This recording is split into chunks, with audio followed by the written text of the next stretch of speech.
Yo guys, what's up? It's Cherry here, coming at you guys with week 6 of the WPF.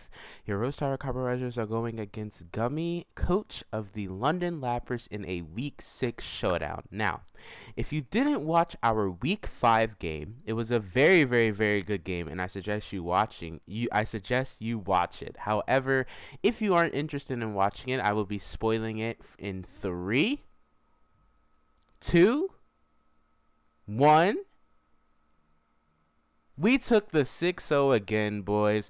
We took the boys and girls, excuse me. We took the 6-0 once again. Jirachi put in so much work setting up those combines on Vaporeon as setup fodder and clicking whatever it needed to click in order to give us victory. So great job to Jirachi for week 5, giving us +6 differential and putting us at 5-0 plus 25 differential. That is just crazy.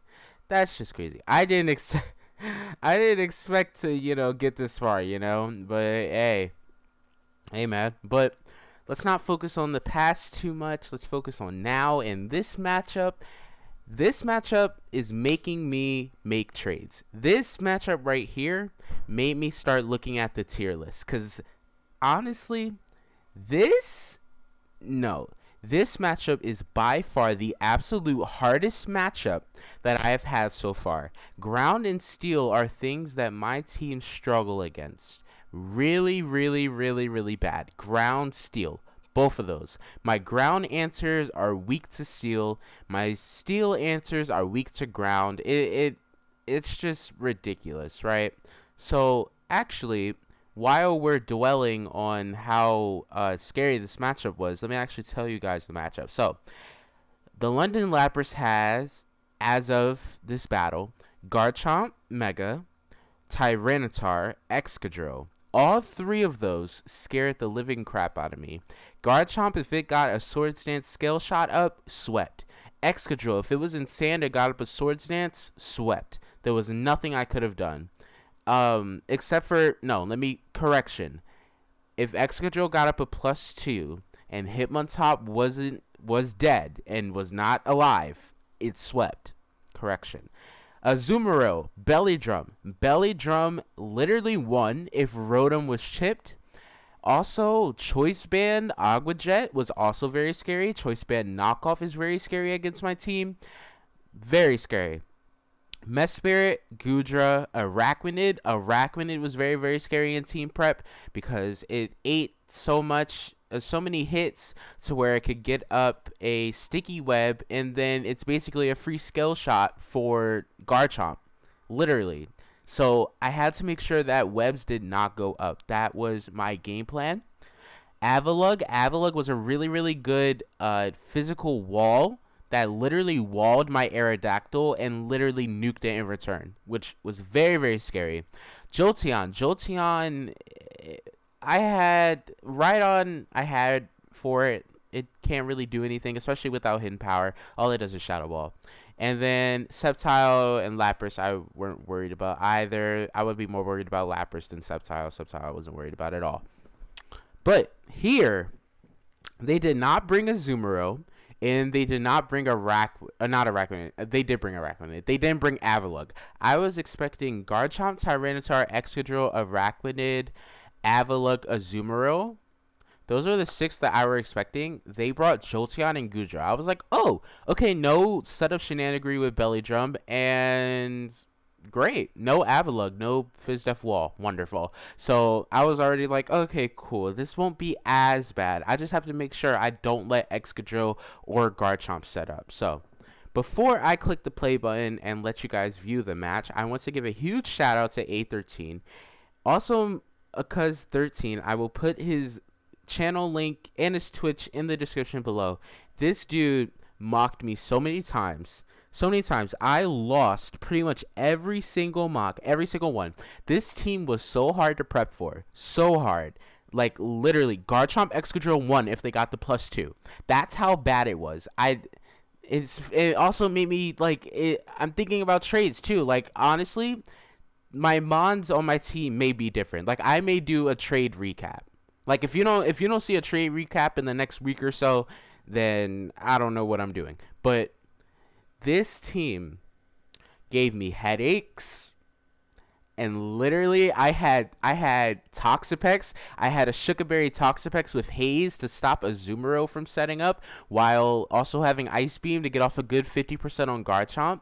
I had Life Orb Zoroark mixed attacking with Low Sweep, so I could disguise as like Rhyperior, not Rhyperior, as Rhydon, or as uh beforehand, not Jirachi, Toxapex, so that I could surprise the Tyranitar.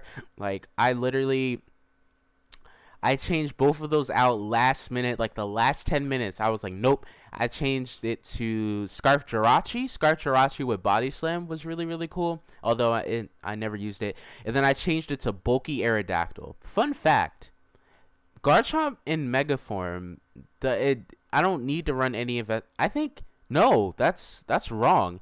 Regular Garchomp, Jolly Max Speed Garchomp, never outspeeds No Speed Aerodactyl. So that allowed me to run like close to max HP, some defensive investment, so that I could, if Araquanid is fully Fizz Death, then I can live a liquidation from it. So that's what that was for, and that allowed me to make it a dedicated lead. But what I'm trying to say is this team was really, really scary. I'm going to put a timestamp of when the battle starts because I rambled on for a bit, but we are going to start it now. As I said before, led Aerodactyl because I wanted to pressure the Araquanid early. So here we go. So I led Aerodactyl as I stated, and they led Tyranitar. So immediately I said, nope, I can't stay in on this thing. I need to keep this thing healthy, specifically for Araquanid. I need to keep this thing healthy. So I decide, hey, I'm going to switch into Rotom-Mow. It's pretty free. They click Heavy Slam. I'm like, ooh, Heavy Slam. That's kind of cool. But I'm like, here, Will-O-Wisp is pretty free. If you go into Araquanid, you go into Araquanid. It's all good. So I click the Will-O-Wisp, and they stay in, and they're burned. So I'm like, okay, Tyranitar's useless. They click Fire Punch. They do 22%. I'm like, okay, cool. Now, here, I was like, Heavy Slam, Fire Punch. Are you AV? That was just lingering in the back of my mind. I was thinking it's AV. But here, I was like, nope. I'm going to Volt Switch here. You don't stay in. You're doing nothing to me. And they go into Araquanid. I'm like, this is best case scenario. I can Volt Switch out here. And it does almost 50. From this damage, it was Fizz Death. It was fully Fizz Death. And that chip that I just got was really good because now I don't need to take damage from a liquidation because dual wing beat always kills. So I immediately mega evolve here and I click dual wing beat, and as you can see, the first dual wing beat does 44%. It would have lived from full. And I get off the other one and Araquanid's dead early. So I'm like, this is amazing. There are no webs up on my side. It doesn't seem like they have rocks either, unless they have rocks on Excadrill. I'm suspecting that Tyranitar is AV, considering you have Fire Punch and Heavy Slam, and then you definitely need Rock Stab, and then Dark Stab is maybe preferred for Jirachi because Fire Punch doesn't really do a lot. So I was like, maybe you're AV, but or maybe like a surprise rocks from Garchomp. But I wasn't really expecting hazards here. I was like, okay, this is amazing. They can't set up webs anymore. They can't ruin my my speed control, right? So here they go into Excadrill. I'm like, holy moly, this is scary, right? So I switch on to Hitmontop because that was my dedicated switch. And here they click Swords Dance, and here is where my heart begins to beat out of my chest. So I'm like, I need this set. I'll even read to you what the set was. This set was Technician with Mach Punch. So that Technician Mach Punch with a little bit of chip on Tyranitar, O-Code, like from like 90% O-Code. And then Excadrill, it did like 70 to like 80, no, like 75-ish to 85-ish or something around there. And here I was like, I need to get off some chip. I'm willing to sack Hitmontop here because Tyranitar is burned and it can't really do anything. So I get off a Mach Punch and it does 85%. I'm like, that's amazing chip. I'm fine with this. And they click Earthquake and they kill my Hitmontop. So now I'm scared. I'm like, oh no, my life is over. It's going to sweep me. But here, I'm like, oh wait, Sand's gone. Oh yeah, you can't outspeed me now. Sand's gone.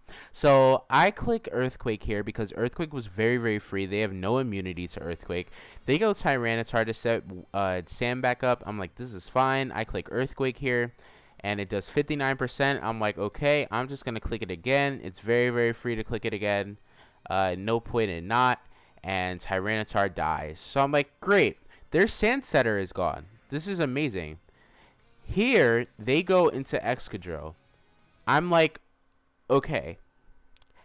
I can't let them get up a free SD. If they get up a free SD, I lose the game. I lose. Once Hitmontop was dead, if they get up an SD, I lose the game. Lose. So I said I was doing calcs. I'm like, okay, I'm sort of bulky Aerodactyl. I live in Ironhead if they're jolly. If they're jolly, I live in Ironhead. And from their kit, they're not Life Orb. They didn't take Life Orb recoil.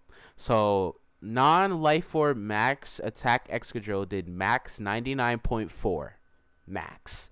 So I'm like, I live this. If they're adamant, so what? They kill me, right? But they're not at +2, and then I can go Rhydon, and then I can just kill it and return the revenge kill. So I wasn't too worried about it. I didn't want them to get up a free SD. And as you can see, my opponent expected me to switch out. And I guess you can say that was a throw. I don't know. I would have Ironhead. I mean, it depends on what their set was. If they were jolly, then I would have tried to get the flinch. But they decided, they made a bold read and thought I was going to switch and click SD. And I couldn't switch out if I did, and they clicked SD as here. Like, if I switch, I lost the game. Automatically lost. So I click Earthquake, and Excadrill is dead. I'm like, thank God. So here, Sand's still up, as you can see. They go Jolteon. I had Sand up, so my Spadef was boosted, but I still didn't want to take that chip on Arrow, so I make the safe play in a Rhydon, and they click Thunderbolt, and they do nothing. So here, I'm like, oh, you are going to switch into Goodra here, or you're going to switch into Garchomp. There's no way you stay in on me, right? No way. So I'm going to double back out into Mega Aerodactyl, because there's no way you stay in, right? They click Agility. I'm like, this is interesting. And I got really scared really quick. So I go back into Rhydon, and they click Baton Pass. I'm like, oh, heck no. Oh, no. This is bad. Like, I got real scared real quick. They go into Garchomp as I feared. And I'm like, oh, God. If they click Swords Dance here, I lose the game. Straight up. No. That's not true.